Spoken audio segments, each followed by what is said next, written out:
Okay, so this is intended to be a very, very simple iPad tutorial just based around the internet.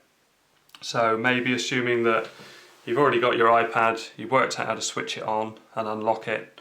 Maybe someone else has set it up for you, a family member or a friend. But if you're really not into computers but just want to be able to browse the internet, I think this is the tutorial for you really. So I'm just going to cover the very basics. As time goes on, I'll release more tutorials, but I think it's really key to just focus on the very basics at the start, because then once you've mastered that, then you're really comfortable and you can move on to other things. So Safari is the one. So this blue tile down here, the blue circle for navigation like a compass. So if I tap on that, and always with iPads, it's a very light touch. If you kind of, I see, especially with a lot of older people who aren't used to the technology. Now, a lot of old people are great with computers, know a lot more than me, you know, I've been selling for nearly 30 years now, and but I do find a lot of people come in and they sort of push down hard. Now the iPad is designed to reject what it thinks is an accidental touch. So a soft touch, just a tap, and that will work fine. So you can see it's come up here on YouTube, so it says youtube.com at the top. This is what will be my video. This is just an 11-second bit for the purposes of this demo. So if I want to do a search, I tap on the top bar there, and you can see it's gone blue. It's come up with boxes. Now this will change for you as you add sites. Apple puts some in as standard, but you can choose extra ones to put on there that you use very frequently. But I've got another tip which I think in the early days especially it's just a bit easier really. So let's do a search, and I'm going to say BBC Sport. So hit go.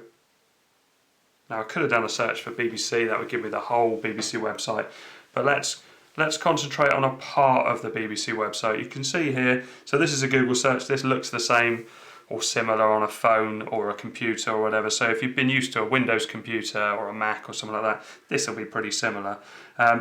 You've got a lot of options here, so we've got all, news, videos, shopping, images, and so on. But at the moment, let's go to the main website. So all the blue ones are links. These are all things we can click on and they'll take us to a different part of the internet.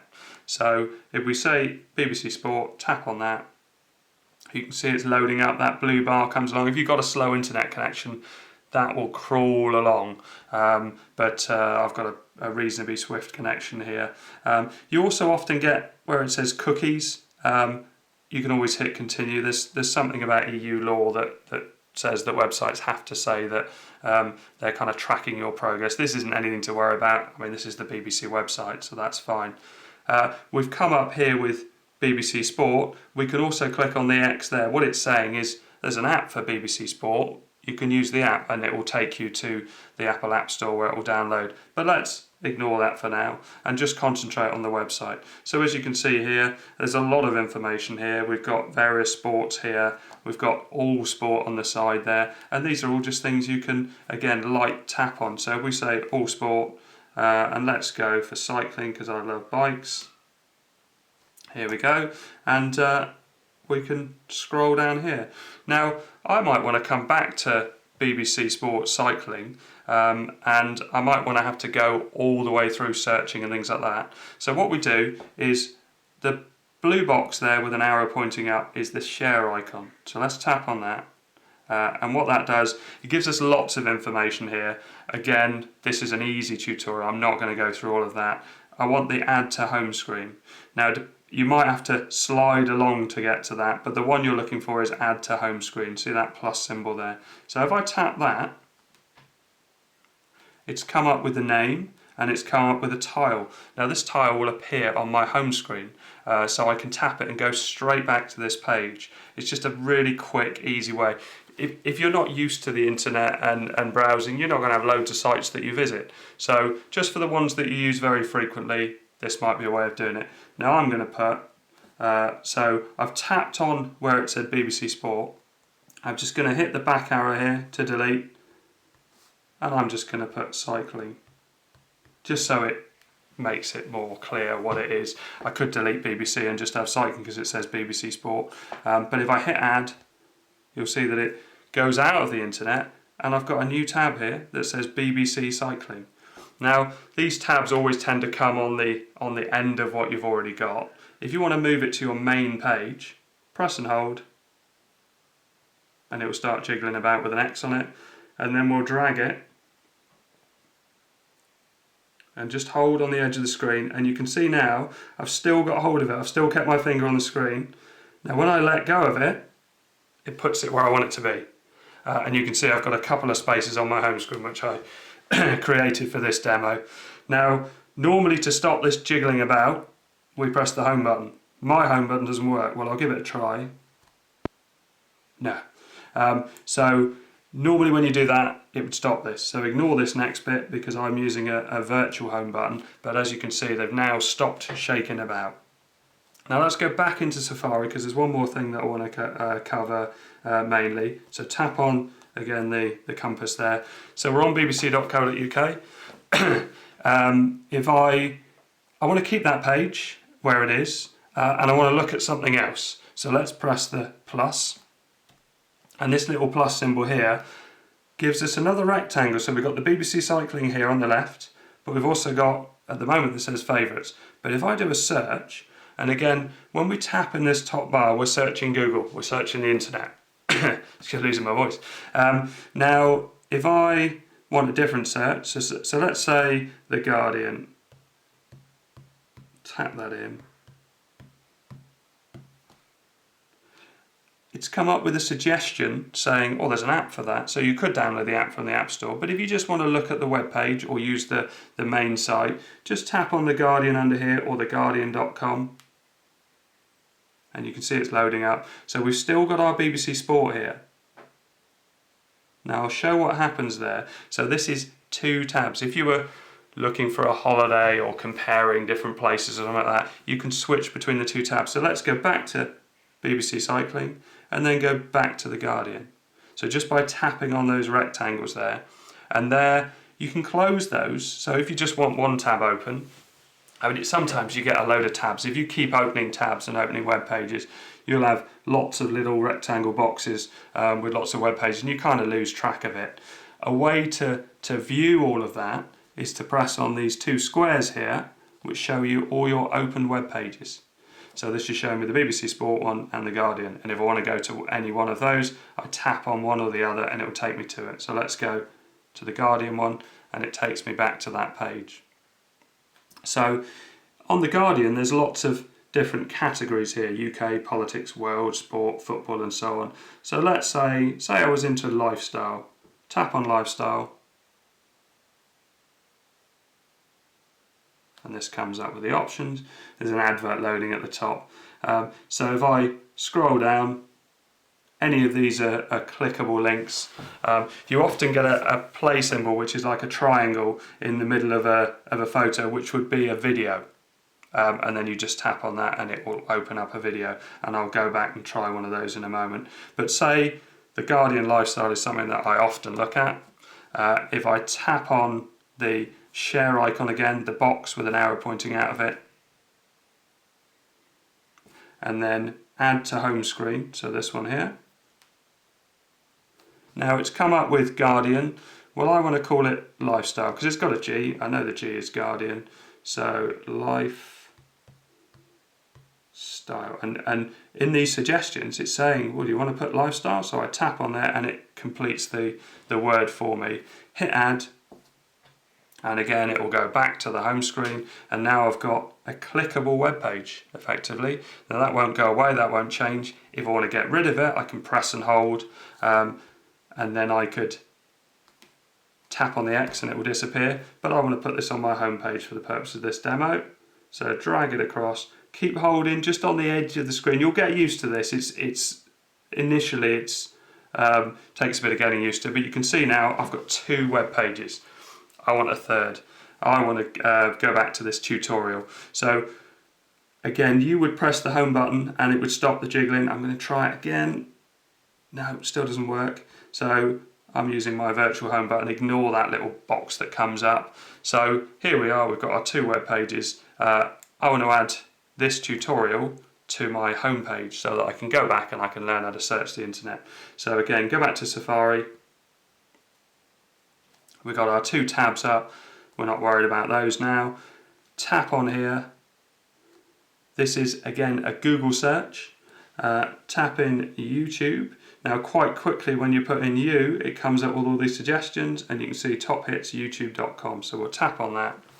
YouTube's great for tutorials like this and information and just old videos, anything that you're interested in really.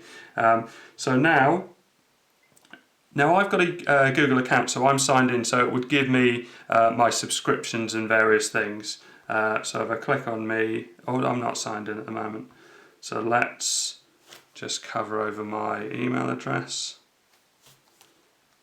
My password doesn't show anyway. Oh, it showed the email. So this is the EPSP video is the site that I'll upload all these videos to. So here I can see the iPad tutorials. Now this is only 11 seconds, this one. The one I'm recording now will be the one I upload, and this will be the one you can save. And here you can hear it playing. So again, press the share icon. So the box with an arrow pointing out of it. Add to home screen. Again, you might not find it comes up in the first bit, so you might have to scroll along. And there's lots of options in there, but again, we're keeping this basic. Add to home screen. So it says YouTube on there, but I'm going to call it iPad and again it's come up with tutorials there. On this top bar it's given a suggestion, so let's go iPad tutorials, hit add, and here we've got an iPad tutorials square. Press and hold it till they start shaking, press and hold it and then drag it to the side of the screen. Again, just play around with these. You can't get into too much trouble on an iPad really. Don't give out any of your information, but things like this, very safe. You would press the home button. I'm going to press my square. So now iPad tutorials is a clickable link. So you can have that on your home page and you can access that whenever you want. So it will come up, and over time I'll add more to this, so there will be the next version of this video and I'll try and cover different things on that as well. Email, FaceTime, all sorts of things are worth covering. Again, I'm all about the basics. There's loads of videos that show you more advanced things. I'm concentrating on the people who are really struggling with it, and some of the terms kind of go over your head because you're just not used to it. You know, we're all into different things. So the last thing I'll do is what I often do. I've sold electrical goods for nearly 30 years now, and over the years I've often gone out into people's homes and done tutorials and helped them and sort of guided them through things. One of the things I often do with the internet, if someone really doesn't know, well, what would I do with the internet? Everybody needs the internet really. I mean, it is just a great source of information. So I grew up in Crediton in Devon. I'm going to put in here Crediton old photos. Again, I tapped on the box. This is going to do a Google search. So hit go. Here we go. Here's some old images here. Now at the moment it's on all. So these will be websites relating to old photos of Crediton. But let's click on where it says images. So you can see lots of images have come up. So let's go for an image of Crediton High Street. Tap on that. There you go. Now, one thing that often crops up is the tabs have gone. The search bit's gone as well. So because it's showing a photo, sometimes it does this with a video, you've lost that information. Just drag down from the middle of the screen and the 2 tabs will come up, and also the search bar will come up and all the other information. So it's if that disappears, drag down and they'll reappear. And if I again press on these 2 squares, this will show my open web pages. If I want to close a web page, keep on track of things, let's just keep the BBC Sport on there. Press and hold, drag it to the left, and then we've just got that 1 page left. So we tap on that and here we are. We've got no tabs. We've just got this one page open and we're browsing the internet. Alright, hope you enjoyed the tutorial. Please click subscribe. You might not be a YouTube member yet, you might just be viewing this on YouTube and someone else has set it up for you. But if you get a Google account and a Google account is free, if you get one of those, then you can save videos and you can like videos, so it will give you suggestions and it will automatically show you when you go to the YouTube site other videos by people that you're following. So if I introduce another tutorial you might be interested in it, then you'll see it come up and you can click on it. But you don't need to subscribe. I'm going to call these videos ABC123 iPad tutorials, so you could always just search for that on the internet. It won't. I would do it now, but it won't work yet because I haven't put all the relevant information in. But that'll be the way to search for my videos. Okay, thanks for watching. Hope you enjoyed it and hope it helps. If you've got any comments, you can click on the comments. If you've got anything to suggest that you might like me to cover on. Again, really basic side of the iPad. Other people go into the in-depth thing. I want to make it really simple. But thanks for watching. Bye bye.